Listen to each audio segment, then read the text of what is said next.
gonna be smoking some weed and reading some Harry Potter. So.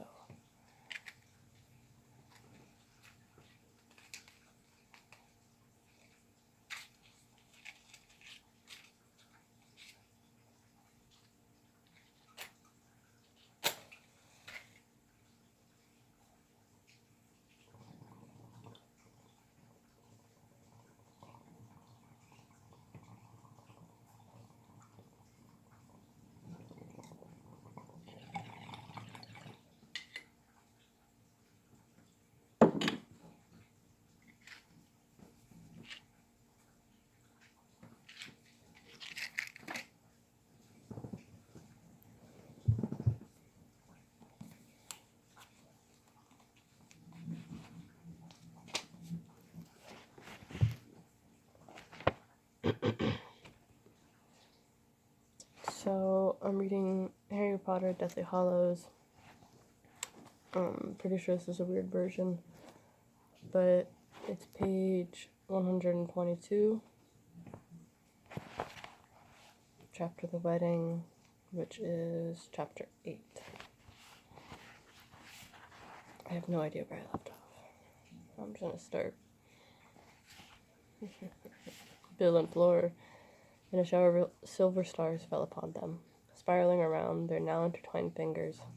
As Fred and George led a round of applause, the golden balloons overhead burst. Birds of paradise in tiny yellow balls flew and floated out of them, adding their songs and chimes to the din. "Ladies and gentlemen," called the tuffy-haired wizard, "if you would please stand up." And they did so, Auntie Muriel grumbling audibly. He waved his wand. The seats on which they had been sitting rose gracefully into the air as the canvas walls of the marquee vanished, so that they stood beneath the canopy supported by golden poles, with a glorious view of the sunlit orchard and surrounding countryside. Next, a pool of molten gold spread across the center of the tent to form a gleaming dance floor. The hovering chairs grouped themselves around a small, white-clothed table, which all floated gracefully back to earth around it.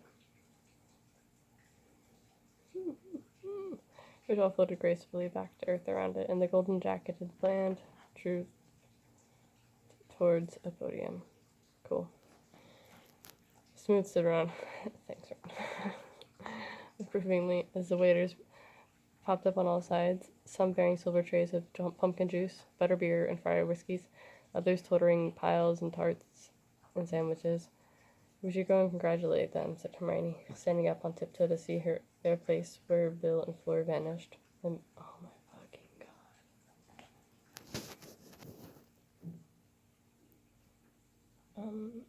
I think it's still recording. Cool. Yeah, I get really paranoid that I'm being too loud, that my neighbors can hear me, or that I'm just being bothersome. So, my dog is still asleep. I'm gonna continue. Hopefully you can hear me.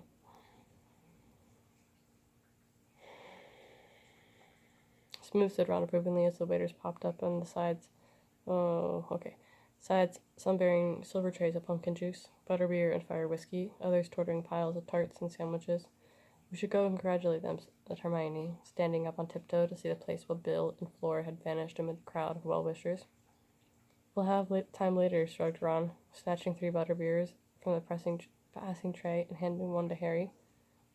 Hermione, cop hold. "Let's grab a table." "Not there." What the fuck? Snatched 3 butterbeers from the passing table and handing one to Harry. Hermione, cop hold. What the fuck does it even mean? Hermione, cop hold, let's grab that table there. No, we're near Muriel. Whatever. Okay. Ron led the way across the empty dance floor, glancing left and right as he went. Harry felt sure he was keeping an eye out for Crumb. By the time they had reached the other side of the marquee, most of the tables were occupied. The emptiest of the one was the one where Luna sat alone. "All right if we join you?" asked Ron. "Oh yes," she said happily. "Daddy's gone to give Bill and Fleur our present." "What is it, a lifetime supply of Grudy roots?" asked Ron. Hermione aimed to kick at him under the table, but caught Harry instead. Eyes watering in pain, Harry lost track of the conversation for a few moments. The band began to play. Bill and Fleur took the dance floor first, to great applause. After a while, Mr. Weasley led Madame Delafleur to the floor, followed by Miss Weasley and Flora's father. I like this song, said Luna, swaying in time to the waltz-like tune, and a few seconds later she stood up and glided on to the dance floor, where she resolved on the spot quite alone, eyes closed and waving her arms. She's great, isn't she? Said Ron admirably. Always good value. But the smile vanished from his face at once. Victor Crumb had dropped into Luna's vacant seat. Hermione looked pleasurably, flustered. But this time, Crumb had not come to compliment her. With a scowl on his face, he said, "Who is the man of the yellow?" "That's Xenophilius Lovegood. He's father of a friend of ours." "He's the father of a friend of ours," said Ron. His pugnacious tone indicated that they were not about to laugh at Xenophilius, despite the clear provocation. "Come and dance," he added abruptly to Hermione. Okay.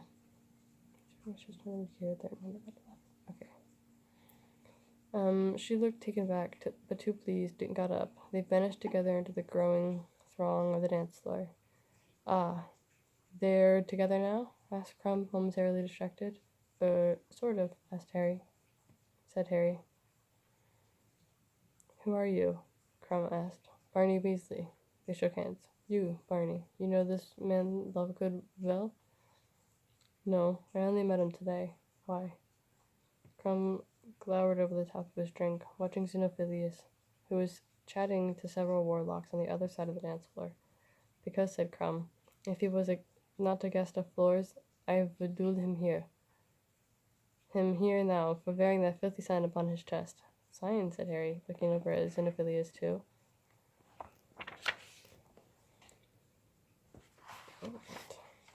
The strange triangular eye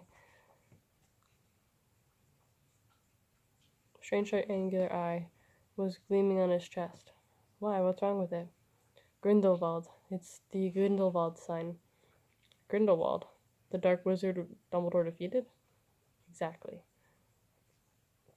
Crumb's jaw muscles worked as if they were chewing. Then he said, "Grindelwald killed many people. My grandfather, for instance. Of course, he was never powerful in this country. They said he feared Dumbledore, and rightly, seeing as how he was finished. But this," he pointed his finger at Xenophilius, "this is his symbol. I recognized it at once. Grindelwald carved it into the wall at Durmstrang when he was a pupil there. Some idiots copied it onto their books and clothes, thinking to make themselves impressive, until those of us who lost our families to Grindelwald taught them better." Oof. Grum cracked his knuckles menacingly and glowered at Xenophilius. Harry felt perplexed. It seemed incredibly unlikely that Luna's father was a supporter of the dark arts, and nobody else in the tent seemed to recognize the triangular rune-like shape. "Are you quite sure it's Grindelwald's?" "I am not mistaken," said Crumb coldly. "I have walked past the sign for several years. I know it well." "Well, there's a chance," said Harry, "that Xenophilius doesn't actually know what the symbol means. The Lovegoods are quite unusual. He could easily have picked it up somewhere and think that it's a cross-section of a head of a crumple-horned Snorlax or something." "A cross-section of a what?" "Well, I don't know what they are, but apparently he and his daughter go on holiday looking for them." Harry felt he was doing a very bad job of explaining Luna and her father. "That's it," he said, pointing at Luna, who was now dancing alone, waving her arms around her head like someone attempting to beat off midges. "Why is she doing that?" "Oh, that's her." "Why is she doing that?" asked Crumb. "Probably trying to get rid of a rack spurt," said Harry, who recognized the symptoms. What a good friend. Crumb did not seem to know whether or not Harry was making fun of him. He drew his wand from inside his robes and tapped it menacingly on his thigh. Sparks flew out at the end. "Grindelwald," said Harry loudly. And Crumb startled, but Harry got too excited to care. Memory had come back to him at the sight of Crumb's wand. Ollivander, taking it and examining it carefully before the Triwizard Tournament. "What about him?" asked Crumb suspiciously. He's a wand maker. I know that, said Crumb. He made your wand. That's what I thought. Why I thought Quidditch. Crumb was looking more and more suspicious. How do you know Grindelwald's made by wand? I read it somewhere, I think, said Harry. In a fan magazine, he improvised wildly, and Crumb looked mollified. I had not realized I ever discussed my wand with fans, he said. So, where is Grindelwald these days? Crumb looked puzzled. He retired several years ago. I was one of the last to purchase a Grindelwald wand. They are the best, although I know, of course, that you Britons set much store by Ollivander. Harry did not answer. He pretended to watch the dancers, like Crumb, but he was thinking hard. So Voldemort was looking for a celebrated wand maker, and Harry did not have to search far for a reason. He was sure because of what Harry's wand had done on the night that Voldemort had pursued him across the skies. The Holly and Phoenix Feather wand had conquered the borrowed wand, something that Ollivander had not anticipated or understood. Would Grindelwald know better? Was he truly more skilled than Ollivander? Did he know the secrets of wands that Ollivander did not? This girl is very nice looking, Crumb said, recalling Harry to his surroundings. Crumb was pointing at Ginny, who had just joined Luna. So she is also a relative of yours? Yeah, said Harry, suddenly irritated. And she's seeing someone, jealous type. Big bloke, you wouldn't want to cross him. Crumb grunted. What? He said, draining his goblet and getting to his feet again. Is the point of being an international Quidditch player if all the good-looking girls are taken? And he strode off, leaving Harry to take his sandwich from the passing waiter and make his way around the edge of the crowded dance floor. He wanted to find Ron to tell him about Grigorovich. Okay. Tell him about Grigorovich. But Ron was dancing with Hermione out in the middle of the floor. Harry leaned up against one of the golden pillars and watched Ginny, who was now dancing with Fred and George's friend Lee Jordan, trying not to feel resentful about the promise he had given Ron. He had never been to a wedding before, so he could not judge how wizarding celebrations differed from Muggle ones, though he was pretty sure that the latter would not involve a wedding cake topped with 2 model phoenixes that took flight when the cake was cut, or bottles of champagne that floated unsupported through the crowd. And as evening drew in, and moths began to swoop under the canopy, now lit with floating golden lanterns, the reverie became more and more uncontained. Fred and George had long since disappeared in the darkness with a pair of Flora's cousins. Charlie, Hagrid, and a squat wizard in a purple pork pie hat were singing Odo the Hero in a corner, wandering through the crowd so as to escape a drunken uncle of Ron's who seemed unsure whether or not Harry was his son. Harry spotted an old wizard sitting alone at a table. His cloud of white hair made him look rather like an aged dandelion clock. Okay. And was topped by a moth-eaten fez. Nice. He was vaguely familiar. Racking his brain, Harry suddenly realized that he was Elphias Doge, member of the Order of the Phoenix, and the writer of Dumbledore's obituary. Harry approached him. May I sit down? Of course, said Doge. He had a rather high-pitched, wheezy voice. High-pitched, wheezy. Harry leaned in. Mr. Doge, I'm Harry Potter. Doge gasped. My dear boy. Arthur's told me you were here, disguised. I am so glad, so honored. In a flutter of nervous pleasure, Doge poured Harry a goblet of champagne. I thought about writing to you, he whispered, after Dumbledore. The shock. And for you, I'm sure. Doge's eyes filled with sudden tears. I saw the obituary you wrote for the Daily Prophet, said Harry. Oh. Okay.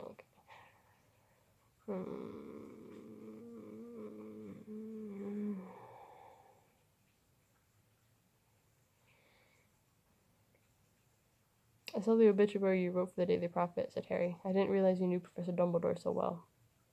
As well as anyone, said Doge, dabbing his eye with a napkin. Certainly, I knew him longest, if you don't count Aberforth. And somehow people never do seem to count Aberforth. Speaking of the Daily Prophet, I don't know whether you saw, Mr. Doge. Oh, please, call me Alpheus, dear boy. Alpheus, I don't know whether you saw the interview Rita Skeeter gave about Dumbledore. Doge's face flooded with angry color. Oh, yes, Harry, I saw it. That woman, or vulture, might be a more accurate term, positively pestered me to talk to her. I am ashamed to say that I became rather rude, calling her interfering trout, which resulted, as you may have seen, in aspersions. What? Aspersions. Okay. Cast upon my sanity. Well, in that interview, Harry went on, Rita Skeeter hinted that Professor Dumbledore was involved in the dark arts when he was young. Don't believe a word of it, said Doge at once. Not a word, Harry. Let nothing tarnish your memories of Albus Dumbledore. Harry looked into Doge's earnest, pained face and felt not reassured, but frustrated. Did Doge really think it was that easy for that Harry could simply choose not to believe? Did Doge understand Harry's need to be sure, to know everything? Perhaps Doge suspected Harry's feelings. Okay. For he looked concerned and hurried on. Harry, Rita Skeeter is a dreadful. But he was interrupted by a shrill crackle. Rita Skeeter? Oh, I love her. Always read her. Harry and Doge looked up to see Auntie Muriel standing there, the plumes dancing on her hat, a goblet of champagne in her hand. She's written a book about Dumbledore, you know. Hello, Muriel, said Doge. Yes, we were just discussing. You there, give me your chair. I'm 107. Another red-headed Weasley cousin jumped out of his seat, looking alarmed, and Aunt Muriel swung it around in surprising strength and plopped herself down in between Doge and Harry. Hello again, Barry, or whatever your name is, she said to Harry. Now, what were you saying about Rita Skeeter, Alpheus? You know she's written a biography about Dumbledore. I can't wait to read it. I must remember to place an order in flourish and bolts. Dumbledore looked stiff and solemn at this, but Aunt Muriel drained her goblet and clicked her bony fingers. Whoa. Doge looked stiff and solemn at this, but Aunt Muriel drained her goblet and clicked her bony fingers at a passing waiter for a replacement. She took another large gulp of champagne, belched, and then said, There's no need to look like a pair of stuffed frogs, before she became so respected and respectable and all that tosh. There were some mighty funny rumors about Albus. Ill-informed snippings, said Doge, turning radish-colored again. You would say that, Alpheus, called Aunt Muriel. I noticed how you skated over those sticky patches in the obituary of yours. I'm sorry you think so, said Doge, more coldly still. I assure you I was writing from the heart. Oh, well, we all know you worship Dumbledore. I'll dare say you'll think he's the same even if he does turn out that he did away with his Squib sister. Muriel, exclaimed Doge.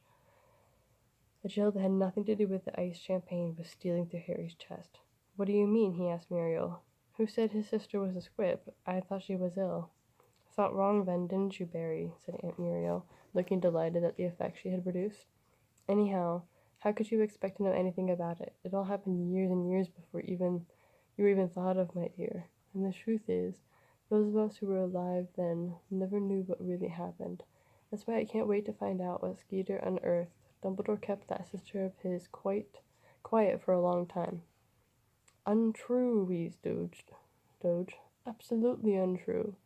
He never told me his sister was a squib, said Harry without thinking, still cold inside.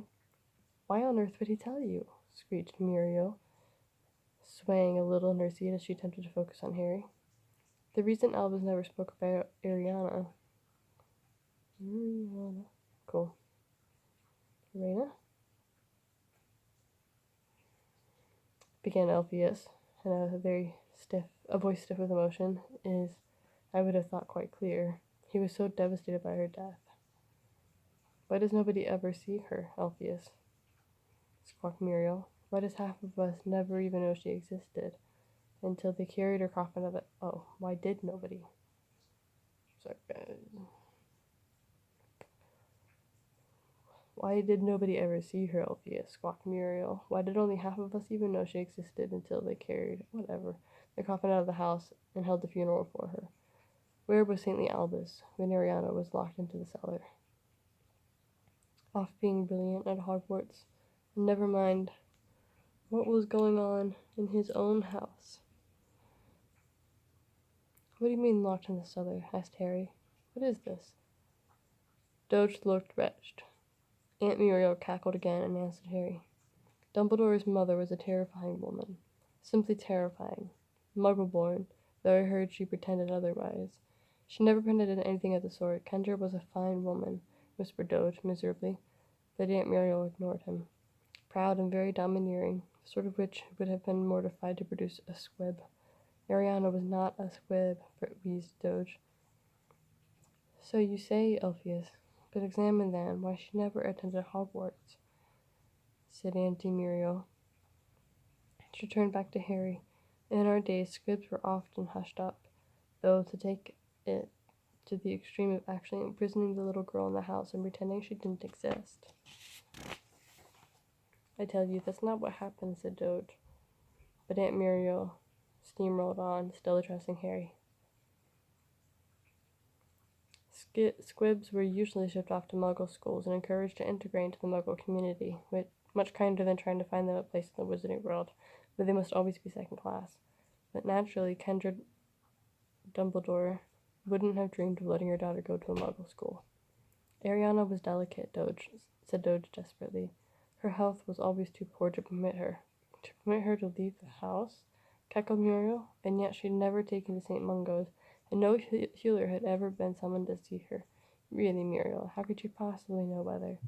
For your information, Alpheus, my cousin Lancelot was a healer at St. Mungo's at the time, and he told my family in strictest confidence that Ariana had never been seen there.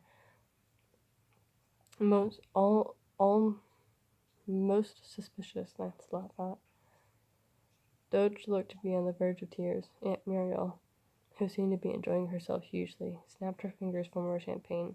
Numbly, Harry thought about how the Dursleys had once shut him up, locked him away, kept him out of sight, all for the crime of being a wizard. Had Dumbledore's sister suffered the same fate in reverse, imprisoned for her lack of magic?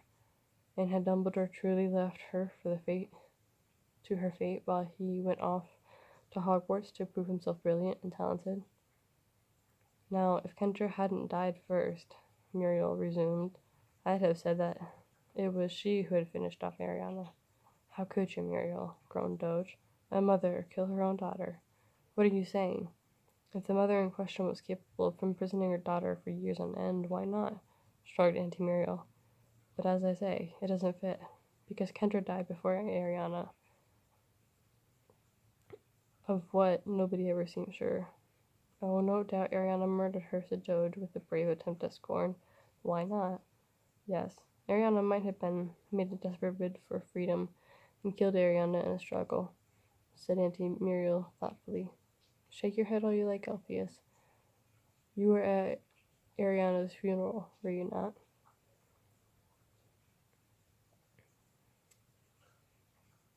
Yes, I was, said Doge, through trembling lips. And a more desperately sad occasion I cannot remember. Albus was heartbroken. His heart wasn't the only thing. Didn't Aberforth break Albus's nose halfway through the service? If Doge had looked horrified before this, it was nothing to how he looked now. Muriel might have stabbed him. She cackled loudly and took another swig of champagne, which dribbled down her chin. How do you, croaked Doge. My mother was friendly with old Bathilda Bagshot, said Auntie Muriel happily. Bathilda described the whole thing to Mother while I was listening at the door. A coffin-side brawl. The way Bathilda told it, Aberforth shouted it was all Albus's fault that Ariana was dead, and then punched him in the face. According to Bathilda, Albus did not even defend himself, and that's odd enough in itself. Albus could have destroyed Aberforth in a duel with both hands tied behind his back. Muriel swigged yet more champagne. The recitation of these old scandals seemed to have elated her as much as they had horrified Doge. Harry did not know what to think, what to believe. He wanted the truth, and yet all Doge did was sit there and fully believe that Ariana had been ill. Harry could hardly believe that Dumbledore would not have intervened if such cruelty was happening inside his own house, and yet there was undoubtedly something odd about the story. I'll tell you something else, Muriel said, hiccuping slightly as she lowered her goblet. I think Bathilda has spilled the beans to Rita Skeeter. All those hints in Rita's interview about an important source close to Dumbledore? Goodness knows she was there all through the Ariana business, and it would fit. Bathilda would never talk to Rita Skeeter, whispered Doge. Bathilda Bagshot, Harry said, the author of Hogwarts, a history. A history of Hogwarts. Damn, a history of magic. The name was printed on the front of one of Harry's textbooks, though admittedly not one of the ones he had read most attentively. Yes, said Doge, clutching at Harry's question like a drowning man in a lifeboat, a most gifted magical historian and an old friend of Albus. Quite gaga these days, I've heard, said Auntie Muriel tearfully. If that's so, it is even more dishonorable for Skeeter to have taken advantage of her, said Doge, and no reliance can be placed on anything Bathilda may have said. Oh, there are ways of bringing back memories, and I'm sure Rita Skeeter knows all of them, said Auntie Muriel. But even if Bathilda is completely cuckoo, I'm sure she'd still have old photographs, maybe even letters. She knew the Dumbledores for years. Well worth a trip to Godric's Hollow, I'd have thought. Harry, who had been taking a sip of butterbeer, choked. Doge banged him on the back, and Harry coughed, looking at Auntie Muriel through streaming eyes. Once he had control of his voice again, he asked, Bathilda Bagshot lives in Godric's Hollow? Oh, yeah, she's been there forever. The Dumbledores moved there after Percival was imprisoned, and she was their neighbor. The Dumbledores lived in Godric's Hollow? Yes, Barry, that's what I just said Auntie Muriel testily. Harry felt drained, empty. Never once in 6 years had Dumbledore told Harry that they both lived and lost loved ones in Godric's Hollow. Why? Were Lily and James buried close to Dumbledore's mother and sister? Had Dumbledore visited their graves, perhaps walked past Lily and James to do so? And he had never once told Harry, never bothered to say. And why was it so important? Harry could not explain, even to himself, that he felt he had been tantamount to a lie to not tell him that they had this place and these experiences in common. He stared ahead of him, barely noticing what was going on around him, and he did not realize that Hermione had appeared out of the crowd until she drew up a chair beside him. I simply cannot dance any more, she panted, slipping off one of her shoes and rubbing the sole of her foot. Ron's gone looking to find more butterbeer. It's a bit odd. I've just seen Victor storming away from Luna's father. It looked like they'd been arguing. She dropped her voice, staring at him. Harry, are you okay? Harry did not know where to begin, but it did not matter. At that moment, something large and silver came falling through the canopy. Over the dance floor, graceful and gleaming, the lynx landed lightly in the middle of the astonished dancers. Heads turned. As those nearest it froze absurdly in mid-dance, the Patronus's mouth opened wide, and it spoke in a loud, deep, slow voice of Kingsley Shacklebolt. The ministry has fallen. Scrimgeour is dead. They are coming. End of chapter.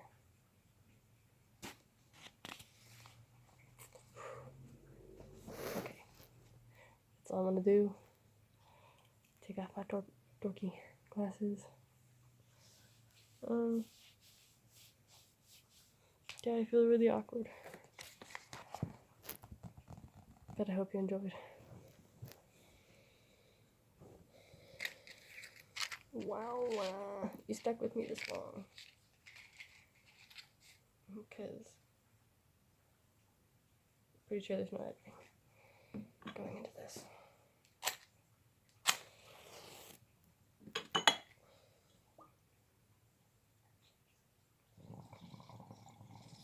Oh, weeps. Okay, well.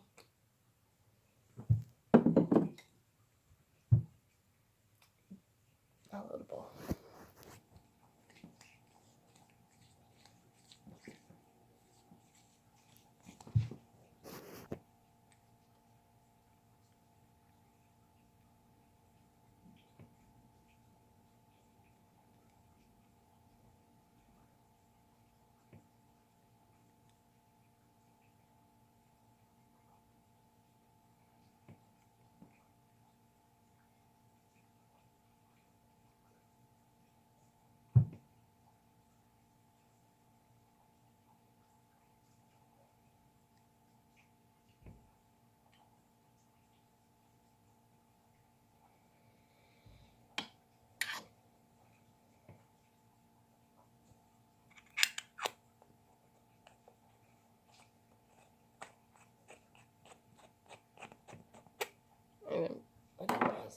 so you just gotta watch me scoop that shit.